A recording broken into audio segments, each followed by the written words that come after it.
For our fans in the northern hemisphere of Defending the Kingdom, it's springtime. That means newness. And for the National Football League, that means new players. Checking them out. Things like rookie minicamp. And that was just completed as we look at a new batch of players coming into the Chiefs for 2024, and as we anticipate the next step for the veterans in putting together the roster for a chance for winning back-to-back-to-back Super Bowl championships. Of course, Defending the Kingdom is brought to you by Ticketmaster. Incredible concerts coming up this spring and summer. Ticketmaster is where you need to go to find those tickets. McKinnon is in at running back. First down and goal to go. Play action fake. Right side throw. Touchdown! Kansas City! McCole Hardman with the catch on the right side. A 3-yard touchdown pass in overtime. And hi, everyone. I'm Mitch Holthus, voice of the Chiefs, along with senior team reporter Matt McMullen. There is a newness and a feeling of spring. We're wearing our Super Bowl championship hoodies here, but we also know the page has been turned, and a team that every day I sense this, and we've talked about it, but every day I sense from everybody in the building that there is a real quest to make history to win back-to-back-to-back Super Bowl championships. And we've said this before, but it affects, as Patrick would say, Mahomes, every single day. Yeah, that vibe is real. You think about our offseason, there hasn't been much of one. I mean, I was at the Combine a week after the Super Bowl, and then we went straight into free agency, then went into draft prep, draft happened, then we had rookie minicamp last weekend.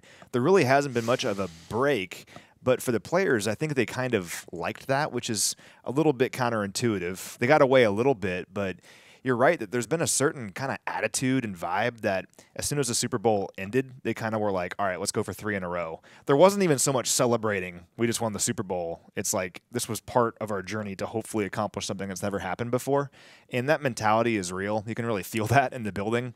And even though we're just in phase 2 right now, which means the guys can go out there on the field and do like individual and positional stuff, there's a real kind of intensity, I think, not in terms of the guys like hitting each other, but in terms of like their work ethic and how they're approaching it. So that's exciting. If you're trying to see this team go back to back to back, right now they're working on it here in May. I know that training camp isn't for quite a while and the season isn't for quite a while, but they're working on that journey right now. You and I always like phase 3. We're jumping ahead of ourselves here, and that's coming up in a few short days after the schedule will be announced next week.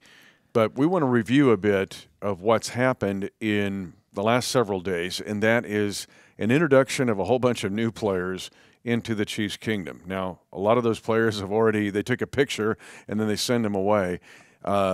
But I want to ask you this. Before I get into all this, let's go around the world, though, all right? Northern Hemisphere, Southern Hemisphere. It's springtime in the Northern Hemisphere, and it's fall in the Southern Hemisphere, but what do we have around the world? So I got 2 for you today, but they're both pretty interesting. So we have a shout-out to Casey, Jenny, and Trent in the Philippines. That'd be Southern Hemisphere, right? Southern Hemisphere. Kind of on the south near, of the equator. Near the equator, yep. And then definitely Northern Hemisphere, we got Joel in Anchorage, Alaska. Shout out to Joel. Yep. That's what we got, just 2 today.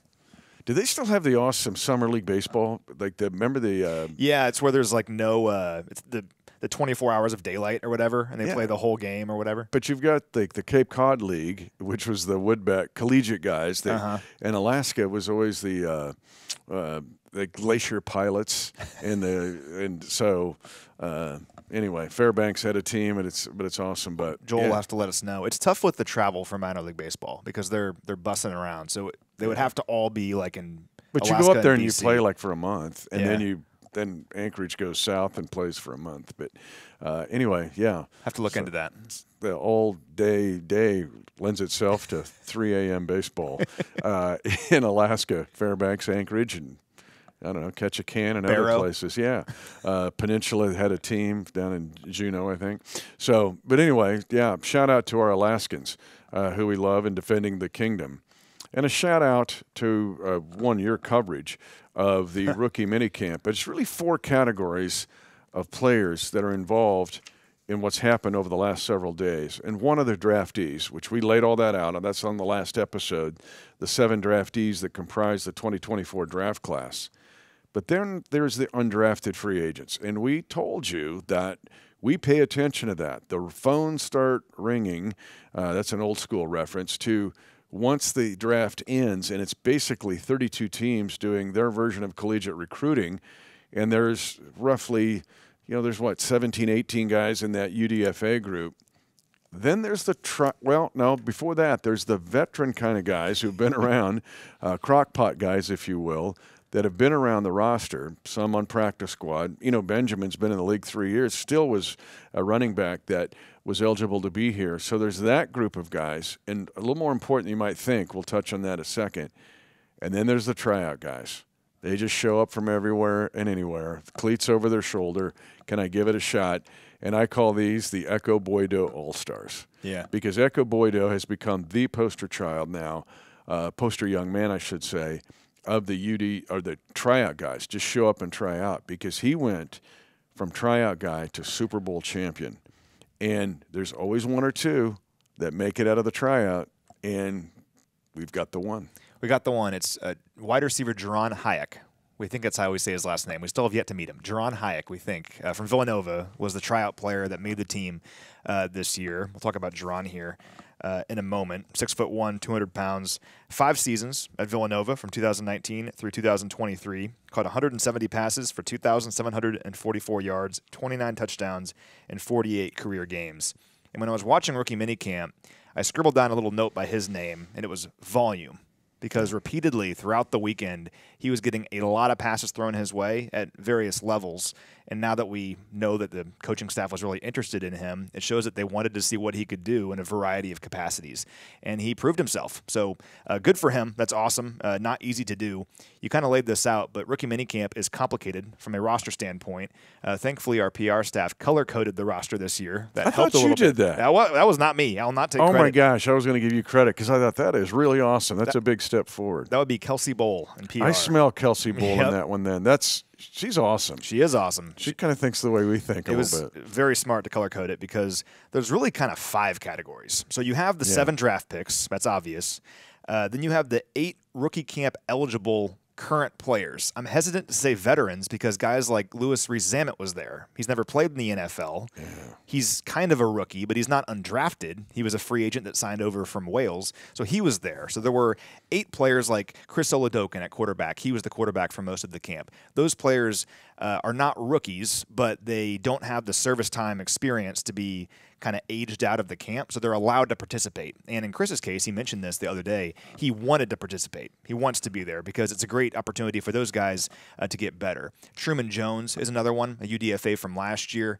He was at this camp. So 8 veterans, it's a very broad use of the term veterans, were there. 17. Well, let me jump in there a second. Sure. On that group, and I saw Chris Oladokin today, just before we were recording, and I said, reps, man, reps. He goes, it was awesome. Because he doesn't get those reps at any time. No. Okay? Patrick's going to get the bulk of them from here on, from OTAs to camp and then Carson Wentz will get the next group, and then there's some scraps at the end of the table, and that's what Oladokin usually gets until he becomes practice squad. Oh, I'm Lamar Jackson this week. I'm Kyler Murray. So it was a big deal for him, and you just alluded to it, but I just had a chance to talk to him. He doesn't get that chance. And to be on video to do that,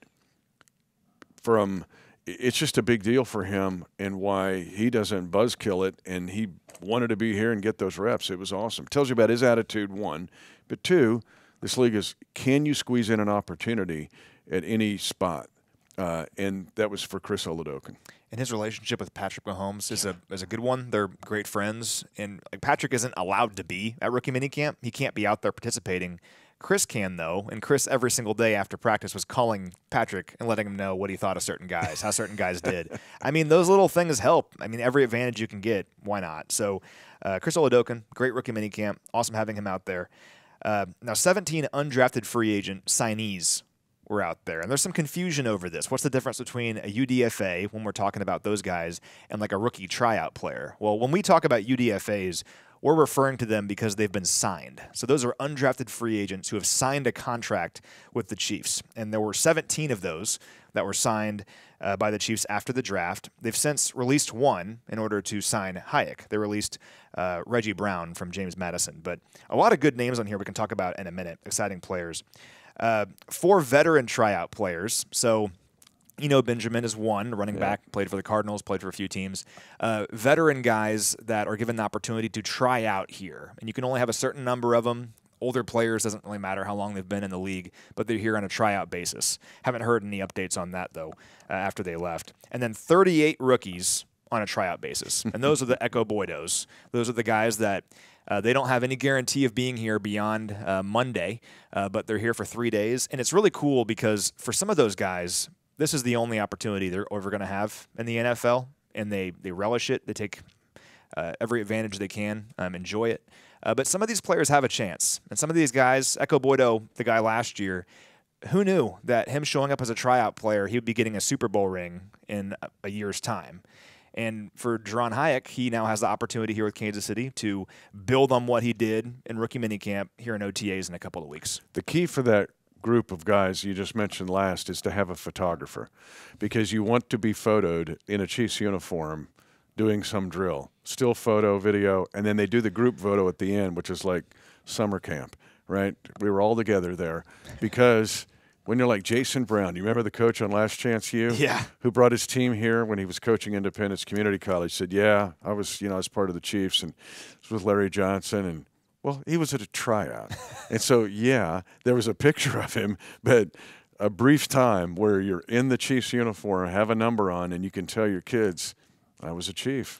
Maybe for a day, but I was a Chief. Yeah. So make sure you get a photo, video to prove it, and not Photoshopped.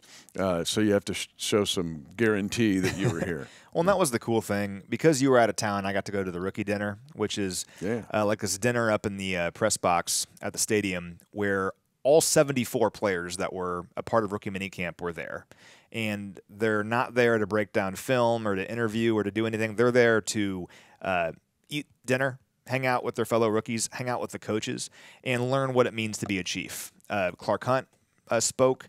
Mark Donovan spoke. Brandon Flowers was there. He spoke beforehand. And every single table had a Chiefs alumni member from various generations of Chiefs football. So guys like Willie Lanier, Bobby Bell, Jan Stenerud, they were there. But also players that, I grew up watching and were playing when I was in college. Guys like Brandon Flowers, Spencer Ware was there. So players like that who can tell these guys what it means to be a Chief, what it means to take advantage of this opportunity. And a lot of those guys, Spencer Ware is a great example, not highly drafted, not players that were first-round picks, but they found a way to carve out a really nice career in the NFL, and it was really cool to be a part of that.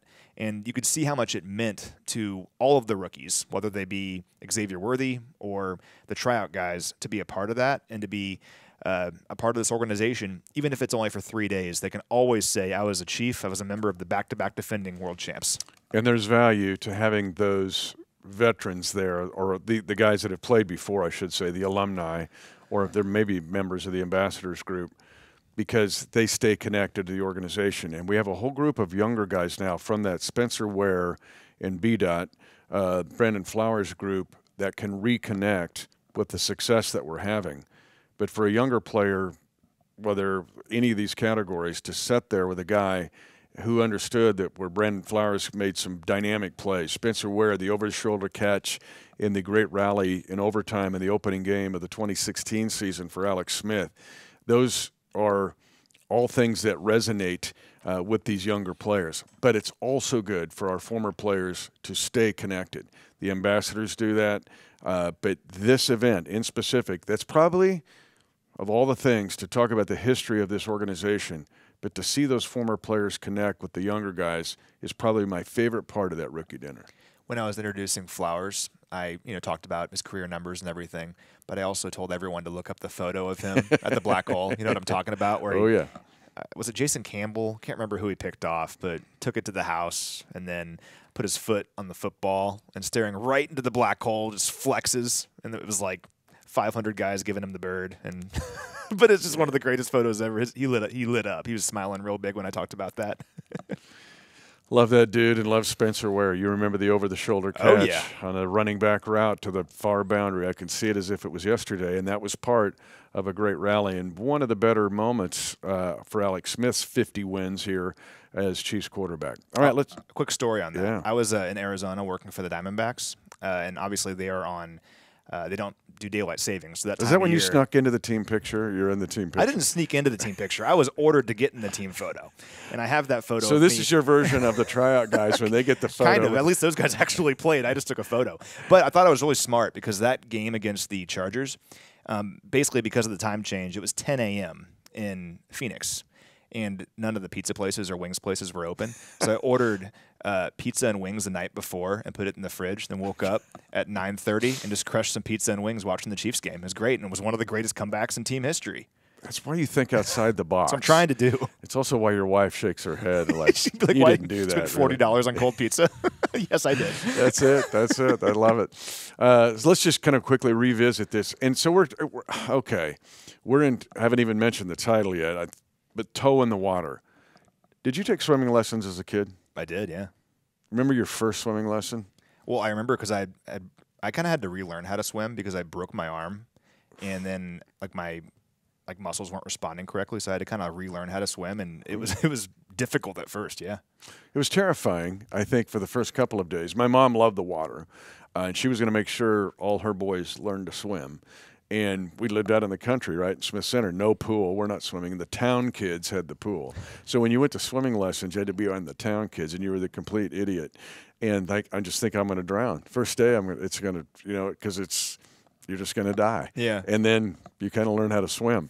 But for this rookie minicamp, it feels like a toe in the water for everybody. So let's start with the draft class and getting the toe in the water. And there's nobody, and I shouldn't say toe in the water, but maybe thrown into the deep end of the pool because we know about the demands that Coach wants from Xavier Worthy right away.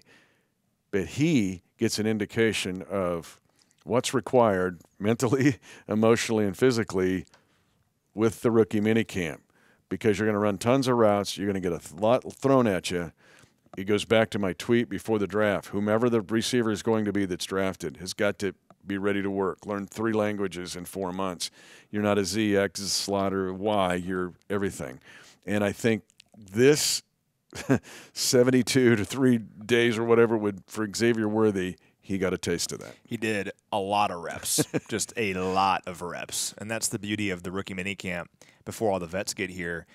These rookies like Xavier Worthy, who you have very high hopes for, they're going to throw the book at them. Like, you just get to get in line, catch the ball, get right back on the line, just over and over and over again. And that's great experience. And particularly on day 2, Xavier Worthy really stood out to me. And he was giving a whole bunch of opportunities to do different things. So he made plays at every level of the field.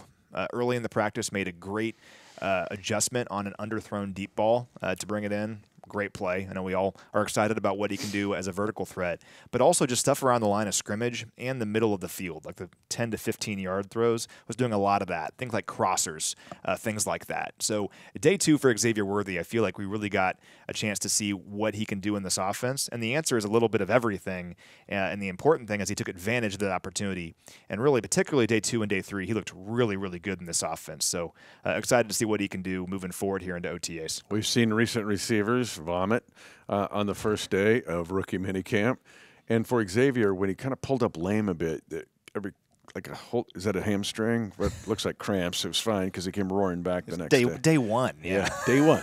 Day 1. So it's always the day 1. They're going to puke. What are they going to do?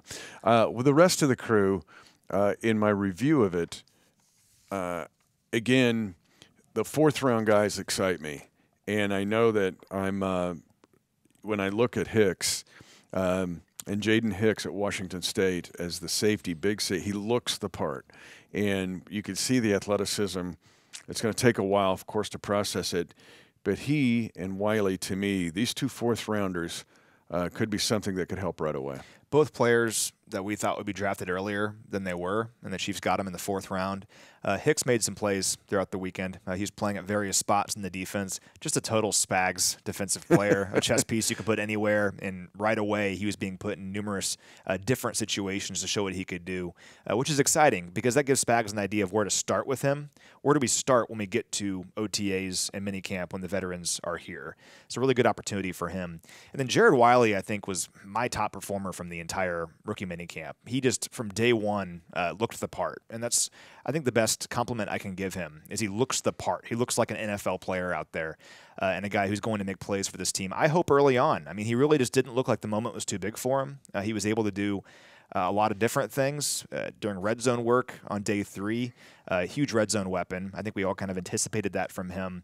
But also on day 1 and day 2, even stuff just in the middle of the field, he was looking really good. So Jared Wiley is a player I'm pretty fired up about. 6'6", 260 pounds, but can move and can catch the football. Hard to find those kind of players. It's really going to put the 3 tight end and 4 tight end potentially part of the offense, I think, in full swing for Andy Reid. We'll see that during the OTAs and training camp to see where it goes, but I'm with you. When you see frame and you see movement and you see instinct and understanding, you can see the Temple High School Texas quarterback come out in him. Yeah. And understanding coverages. And I know we're just getting started, but I think those 2 fourth-rounder guys are something that I get really excited about. Now, I thought what I saw, the most real-world part of the entire weekend was the chance that Kingsley Suamaitea got to go against Truman Jones. Now, Truman Jones fits the what category in the? He'd be one of those current players who is allowed to go. He has like eligibility. Yeah, he he's didn't been play around enough last year. Yeah, yeah, and Truman Jones is a good player out of Harvard, right? And so, and I thought he looked really good, but it was some real world work I thought for Kingsley, because it wasn't like, oh, I'm going against a tryout guy. It was Kingsley had to work, and so he's off and running, but he had to work. And here's what's difficult with this camp. The rules are such that they can't play real football right now.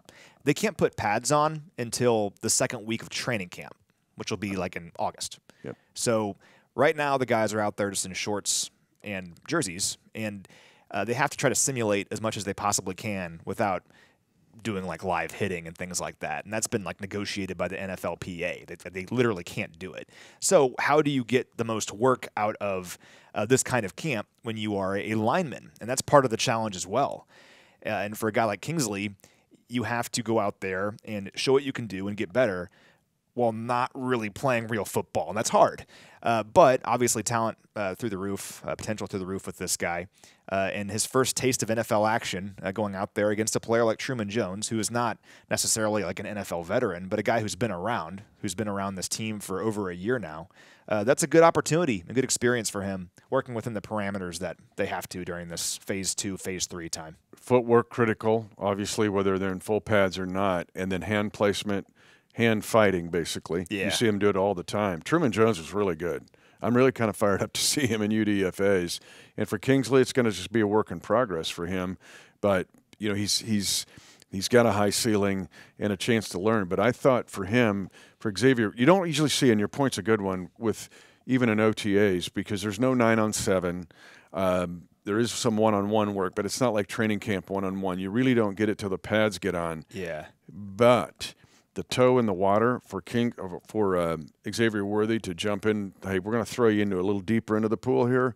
I sensed that a little bit from Kingsley, only because I thought Truman Jones gave him an idea of what the National Football League's about. Sure, and Coach Heck's going to challenge him. I mean, Kingsley is young. Kingsley is 21 years old. Yeah. And what I love about the Chiefs coaching staff is they don't do a lot of like hand-holding. It's like, you want to play on the NFL, you want to play on the Chiefs, let's figure out what you can do. And then, you know, if you give a guy too much, you reel him back in. But that's why we've had so much success finding these guys and finding players later in the draft who have been able to contribute, because everyone's given an opportunity to show what they can do and given an opportunity to fail. And if you do fail, how do you respond to that? That's what this time of year is all about. I mean, we're in May, so not everything's going to be perfect, but the Chiefs use this time better than anyone else. I truly believe it. You talk to other players around the league, this time is not used as effectively and as efficiently as the Chiefs are using it. So how do you use this time to get better? And it's, again, not always going to be perfect, but the work you put in now is going to pay off when we're in the middle of November and you're playing the Baltimore Ravens. The work you put in now helps you then. So that's what's exciting about this time of year. It's a process of getting to where we're going.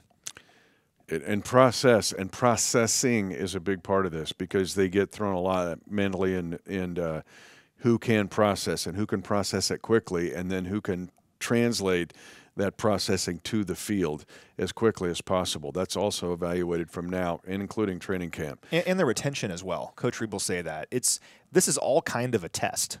So the rookies can't come back for the Phase 2 stuff yet. The rookie minicamp happened last weekend. They are then sent off. Even the draft picks, everyone's gone. They then come back the week of May 20th for OTAs. That's when the veterans are here on a voluntary basis. Well, Coach is going to see what did they remember? What did they retain?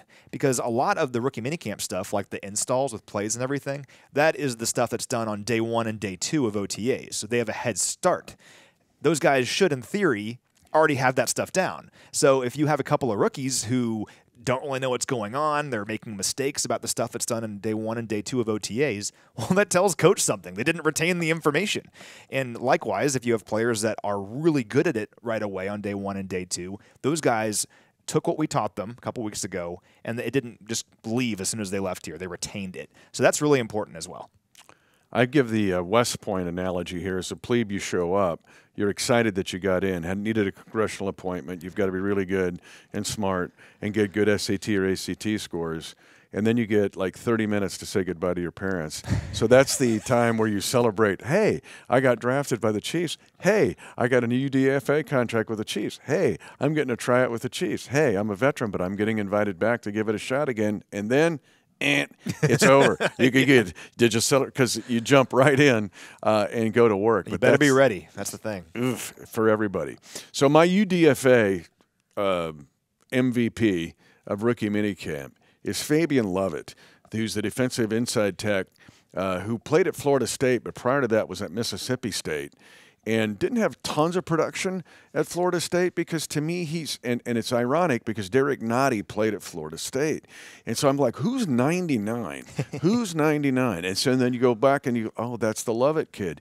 And really good player. This is a guy I think we'll watch him through training camp and through OTAs. But we've seen the Turk Whartons come from an undrafted status. We see Derek Nottie, who since 2019 has helped this team win 3 Super Bowls, doing basically the dirty work. When I saw Lovett, and for the first time, I saw those same kinds of players. So I don't want to get ahead of myself. Don't put him in the Hall of Fame, but there's enough there to go, that might be my UDFA MVP. Dane Brugler is my favorite draft analyst. He does great stuff. His draft guide is dense and extensive, and he has information on everyone. But you don't have to look far to find Fabian Lovett in his draft guide because he's a player he projected as a 5th or 6th round pick. And the Chiefs got him as a UDFA. Sometimes guys just fall through the cracks for whatever reason. And Lovett's a talented player who a lot of people who do this for a living thought would be drafted kind of in the middle of the draft. Here's what Brugler wrote about him. He said, Lovett is stout at contact with a God-given length and power to continue getting better as a pass rusher. He has a scheme-versatile skill set and projects as a rotational interior lineman. If that evaluation holds true, and if he can earn a spot on this roster, or maybe the practice squad, that's like an extra draft pick. Mm-hmm. Getting a player of that skill set and with that talent as a UDFA is exciting. So I'm with you on Fabian Lovett. A few others to know. And you talk about wingspan. There was one play, I believe day 2, it's wide open. Remember, I talk about the most devastating defensive play that nobody appreciates, and that's the tip pass. Yeah, you had one of those, yeah. And it was open. Uh-huh. And I think it was Oladokin like, oh, crud, this was going to work. But then he knocks it down like, nope, that didn't work. Yeah. And so when you look, I think it's 35 1/4 is wingspan. It's like for legit. And you don't usually see that sometimes in inside techs. You'll see them from outside techs. But there's just something enough there with him that we'll keep 4 eyes on him during OTAs. Yeah, we certainly will. A few others to know. Linebacker Curtis Jacobs from Penn State is interesting. Another player that Brugler thought would be a 5th-round pick. just a ton of production at Penn State, and also played on special teams there. Over the last 3 years, he had 337 special teams snaps. For a lot of these guys, that's very important to have that special teams flexibility and experience. Carson Steele from UCLA is a fun one, a running back. Originally, can I pause you on that one? Yeah, please jump in. I know where you're going.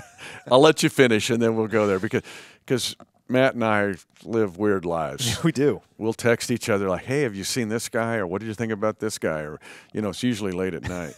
I'll let you finish on him because there's a funny story with this one. Well, Carson Steele was at Ball State for a couple of years, and 2 years ago at Ball State, he was like legitimately a superstar.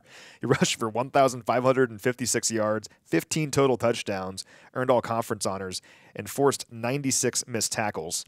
Then this is what I really respect about him. It kind of reminds me of what Mike Dana did years and years ago. He could have just kept having all this production at Ball State, and he'd likely be drafted because his numbers are video game ridiculous. But he decided to challenge himself, transferred to UCLA, wanted to play in the Pac-12, and led the Bruins in rushing.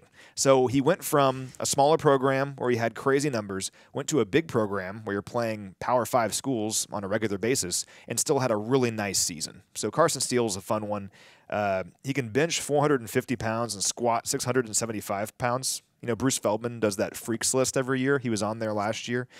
He looks like a linebacker. So speaking of special teams, I think he's a player that could contribute on special teams right away. If you make Feldman's freak list and you're a running back, okay, that's a deal. But Jordan Geisler is our creative director here. He's really talented. Oh, yeah. He's helped us both immeasurably. He does the whole brand. If you see anything art-wise for the him. Chiefs, like the logo, everything is him, yeah. That's J-Dog. Okay.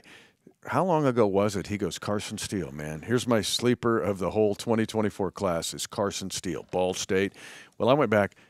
If you want to see crazy video game numbers, look what he did at Greenwood, Indiana High School. I bet. Oh, my gosh. It's so a gazillion yards. So then he becomes Ball State guy. Then he becomes UCLA guy. That was Jordan's guy all along. Oh, yeah. He gave us that ping 30 days before the draft. So now the draft's over. We've done Draft Fest. We're both done with the draft, trying to get to the monsoon to get where we're supposed to go to next, and I'm trying to clean up stuff. Who do I see but Jordan? And he goes, "We got Carson Steele as UDFA." He was the happiest guy in the Chiefs kingdom because we picked his guy as a UDFA. He answered the call. He took the call, disdained 31 other teams to become Jordan's guy as our Ball State / Greenwood, Indiana / UCLA running back. I thought it was funny because I thought of you right away because now we got our creative director who's involved in this. I do this series on YouTube and social called Draft Talk, where I break down various position groups and players we could take. And he popped to my office really like in maybe late March when I was working on the running backs, because I kind of try to study them and research them and write guys down who I'm going to talk about in these videos. And he's like, "You got to look up Carson Steele. Look up Carson Steele." I'm like, "All right." Like, I look him up, and I'm like, "Yeah, I mean, it looks good." Like, yeah. And then what do you know? A month later, he was right all along. So, Jordan, good for you on targeting Carson Steele. Now he's a Chief. Yeah, and Imani Bailey, running back out of TCU, you look at his production, it was phenomenal for them. So we'll wrap it up here. It's a toe in the water. For Xavier Worthy and for Kingsley Suama'atia, it was maybe thrown into a little deeper water than the other guys, but still, it's a start. First day of swimming lessons. Get ready to go because now it's going to get even tougher and ramp up even more exciting. It is, and I even have more for you here because I caught up with Trevor Sikkema earlier this week. Trevor Sikkema is from Pro Football Focus, does all their draft stuff, and I had Trevor on just for a few minutes talking about his thoughts on our draft class and also some of our UDFAs. All right, we're joined now by Trevor Sikkema from Pro Football Focus, one of the very best draft analysts out there. And Trevor, I want to ask you about the Chiefs' first-round pick and Xavier Worthy. And it's funny because sometimes the most obvious and the easiest answer is the correct answer, because months ago, the very first draft segment I did was with you, and I asked you who could make sense for the Chiefs at the time, 32 overall. And the very first player you mentioned was Xavier Worthy, and here we are. He's a Chief. I was curious for your thoughts on the move.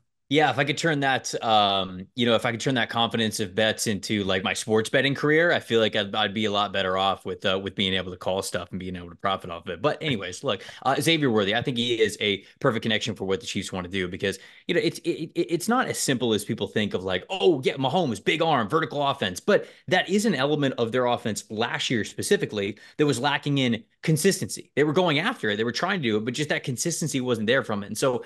I really think that this is a player who they've had a lot of turnover of some guys that could be focal points in the passing attack, but Worthy to me fits a role no matter what they were going to do in the offseason of how they wanted to get better. And I felt like this was going to be an area where they gravitated towards. And obviously, way back in February, I felt like it made sense. Free agency went by, the draft came around, and here we go. Xavier Worthy is a Kansas City Chief. And, I was talking to somebody earlier in the week, and sure, it is like the vertical aspect of what he can do with his deep speed and how he can help this team. But also, the Chiefs are really good at getting the most out of players' speed in a lot of different areas. So, like, this is a team that they themselves, I've watched them do this. Jeremiah at NFL Network emphasized this as well, like how much the Chiefs corners have to be good tacklers because they understand that the league is going to a place where things are getting very stretched out and teams are much more willing to throw those screens and basically say, okay, make your corner tackle. Like we're going to put him in a position where everybody else is going to be blocked up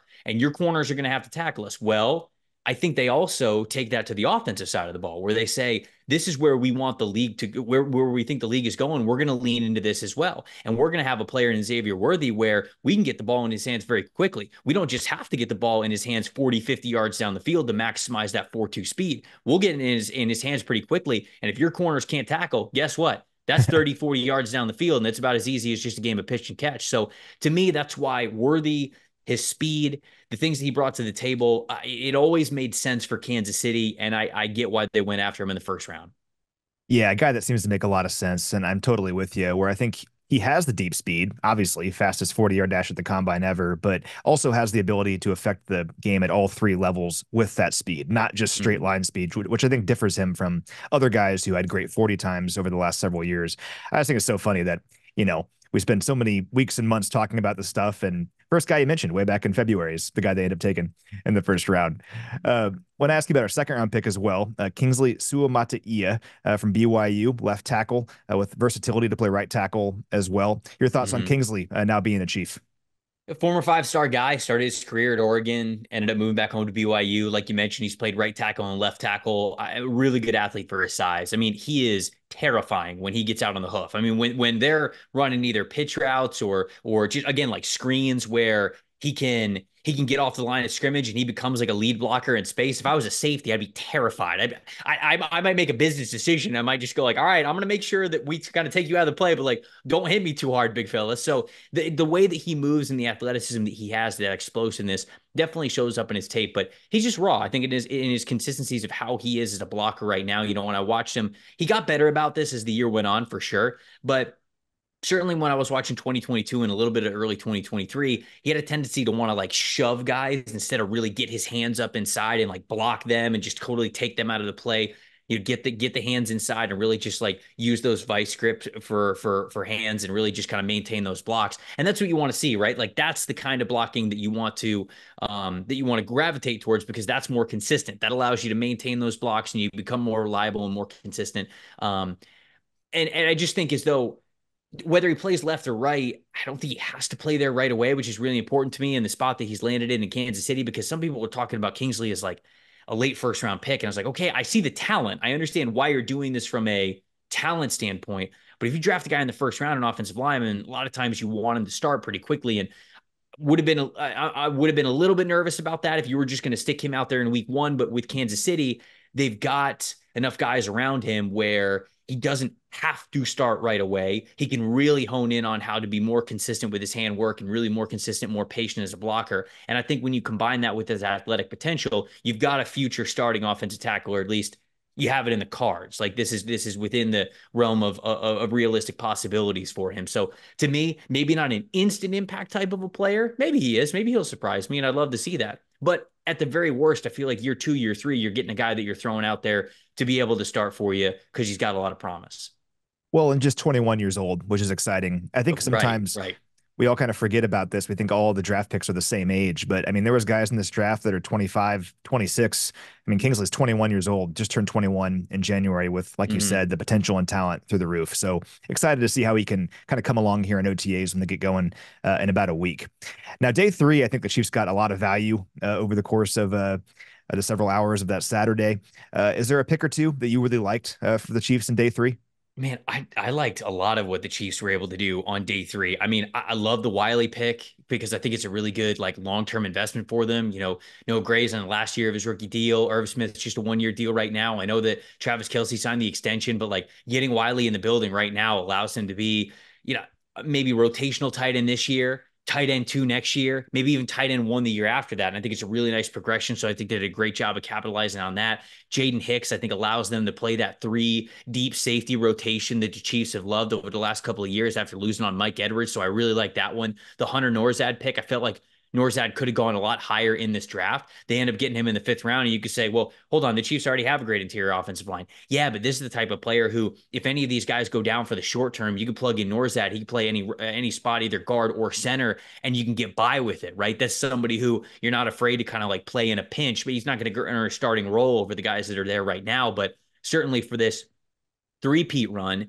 he's somebody who you got faith in to be able to play right away and not just look completely lost. So those are a handful of players that really stood out to me. And I know you kind of asked me to give one, but I gave the Chiefs an A draft. So, and the reason why is because not only do I think they nailed their early picks, I think they nailed the late picks as well. They got a lot of really good value, and I just love the fit and the vision for each one of these players.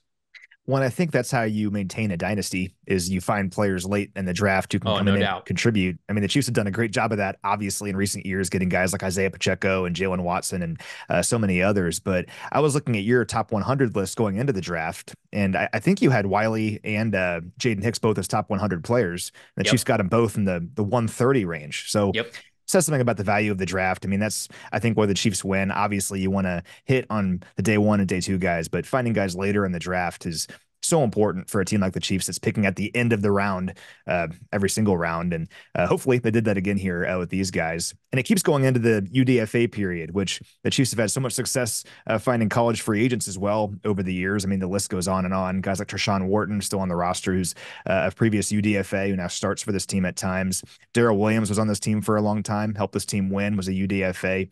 Plenty of examples. When you look at the Chiefs UDFA class this year, who stands out?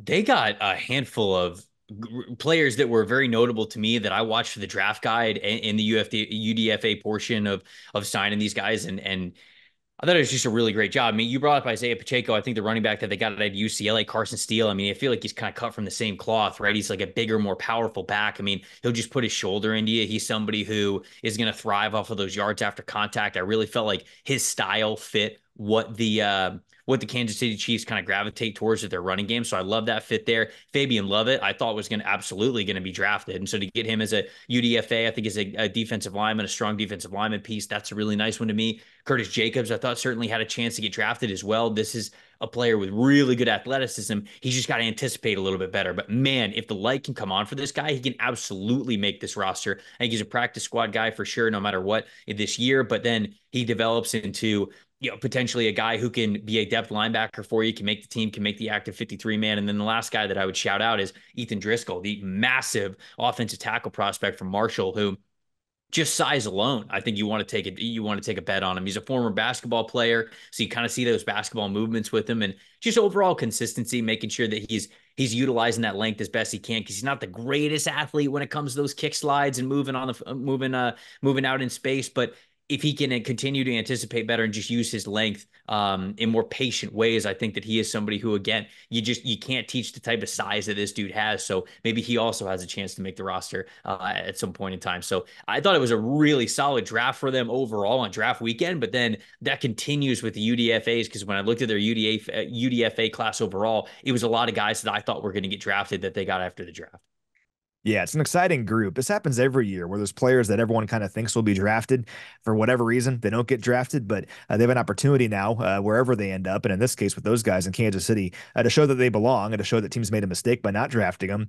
And at least in rookie minicamp, a couple of those guys, Fabian Lovett in particular, really stood out. So should be interesting to see where those guys' careers go here moving forward. But good value for the Chiefs. Kind of turns into an extra draft pick or two if those guys can hit. Trevor, awesome stuff as always. Really appreciate your time. I can't imagine the work that goes into all this stuff, just working for months and months and months to prepare for the draft. But I hope you get a break here coming up. And once again, just really appreciate your time. Yeah, I appreciate it, Matt. I mean, like, you guys do a phenomenal job as well. I know it's been a long season for you guys in coverage with the Super Bowl run and then immediately turning around to the draft. So hopefully you guys get some well-deserved rest as well before we get into, mini camp and training camp and all that good stuff. But I appreciate it, my friend. All right, good stuff there from Trevor. These guys just labor over this stuff for months and months and months. So guys like you and me who are focused on the Super Bowl, as soon as it's over, can try to figure out what the draft class looks like. But really respect all the work that goes into this for those individuals that pour over it for a year's time. I mean, the draft analysts that are going to become really popular here in about a year, they're crunching tape right now on next year's class. And you and I aren't even thinking about that. But the guys that provide these draft guides and analysis and evaluations that we rely on so heavily throughout February, March, and April, they're working on them right now. So shout out to guys like Trevor. Really appreciate your work. We appreciate the work of Brett Veach and his staff as well. Yes, we do. Go back, 2 or 3 episodes ago, we gave those guys credit. They deserve it because they live the same life. Oh, yeah. They're already working on 25 and some 26, but you and I think they crushed it again, not only with the draft class, but with UDFAs. And they drive the school bus up to the swimming pool and say it's the first day of swimming lessons, or drive the plebes up to West Point and say, here they are. Now it's time to train them, and then the coaches take over, and that's where we're at. That's where we're at. It's such a cool thing to see the front office grind like they do, and even all those tryout guys. I mean, those tryout guys are meticulously selected. They're here for a reason. It's not just like you apply online. I mean, the coaching staff is given an opportunity to work with these players because the front office has identified all of them. Like, these are the players we want in here, and maybe 1 or 2 of these guys will stick, and the coaches then evaluate it. But we talk about it almost every episode. Not every team, and I think actually very few teams, have the total cohesion and lack of egos and lack of battling like the Chiefs coaching staff and the front office. Because so many teams around the NFL, one or the other is trying to prove that they are maybe the reason that the winning is happening, or the other is the problem. Not the case with the Chiefs. They don't care. They just want to win, and they work together better than anyone else. And really, rookie minicamp is a great example of that, where the front office is laboring for months and months trying to find the 38th tryout guy to bring here, because they think the coaching staff will appreciate it and that it'll make this team better. And that's why this team keeps winning, and we move forward, and before we know it, it'll be OTAs. And sometimes the sticking isn't immediate. Sometimes these guys will show up as a practice squad addition later in the year. Sure. Even next year. And you're like, oh, that's that guy who was either, they came the first day of swimming lessons and put their toe in the water.